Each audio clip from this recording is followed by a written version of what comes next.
ஒரு லேடி தன்னோட ஹஸ்பண்ட தினம் காலையில பயங்கரமா திட்டிட்டே இருக்காங்க சத்தம் போட்டு. அது அந்த தெருமுனை வரைக்கும் கேக்குது. அது என்ன காரணம் அப்படின்னு பார்த்தீங்கன்னா, பல்லு விளக்கிட்டு பேஸ்ட்ட க்ளோஸ் பண்ணி வைக்காம வந்துடுறாரு. அதுக்கு தான் அந்த அம்மா தினம் அப்படி சத்தம் போட்டுட்ருக்கு.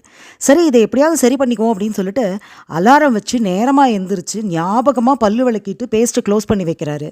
வச்சுட்டு அப்படியே ரொம்ப பெருமையா அன்னைக்கு ஃபுல்லா ஒய்ஃப்க்கு முன்னாடி பல்ல காட்டிட்டு இருக்காரு. அந்த அம்மா மொறச்சிட்டு மொறச்சிட்டு போயிருந்திருக்காங்க. இப்படியே தொடர்ந்து 1 வாரமா பண்ணிட்டு இருந்திருக்கிறாரு.